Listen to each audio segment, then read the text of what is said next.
Today, the gospel speaks about two different kinds of blindness. There's the physical blindness that we know, and today's gospel speaks about a man who grew up blind and Jesus healed him and he could see. The second kind of blindness refers to spiritual blindness. Now, who might be spiritually blind? Well, those are the people that gave that man a hard time and didn't believe that Jesus had healed him. Even though the man did say, yes, Jesus did heal me and I can see, they didn't believe it. They are spiritually blind.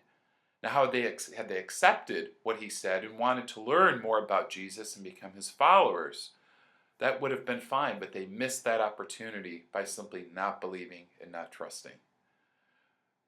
So, while we may not have physical blindness, we do have spiritual blindness.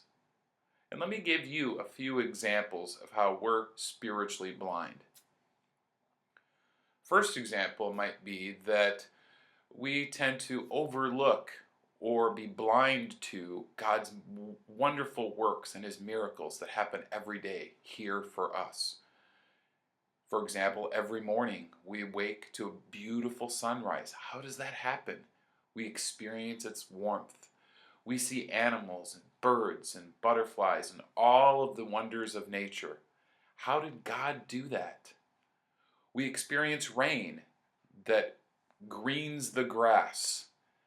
What a miracle that God does that for us. The second type of blindness is that we overlook God's goodness. God gives us so many wonderful things, but we tend to take it all for granted. For example, he gives us food so that we don't go hungry, gives us water, even hot water so that we can shower. He gives us a house. We have cars for transportation. We live in a relatively safe, war-free environment. All of those good things. But yet we tend to just focus on the negative and want to complain about everything. And the third way we're spiritually blind is that often we tend to be blind or overlook our own personal sin.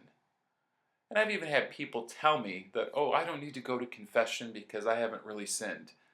And I think, no, we all sin every day. But people tend to not be aware of their sin. An example of personal sin might be someone told me, oh, I didn't have to go to church to pray. I've been too busy. It's just not as important. I've had other important things to do. And I say, no, going to church and praying is important. And when we don't do that, it separates us from God. And we can end up experiencing some pretty bad consequences. And our spirit is forever. Remember that. Yes, it's my opinion that spiritual blindness is much worse than physical blindness. Spiritual blindness separates us from God. So during Lent, this is an incredible opportunity for us to allow God to heal our spiritual blindness. And the best way for us to allow him to do that, is by us first praying more, helping other people, and fasting. Thank you, and God bless you.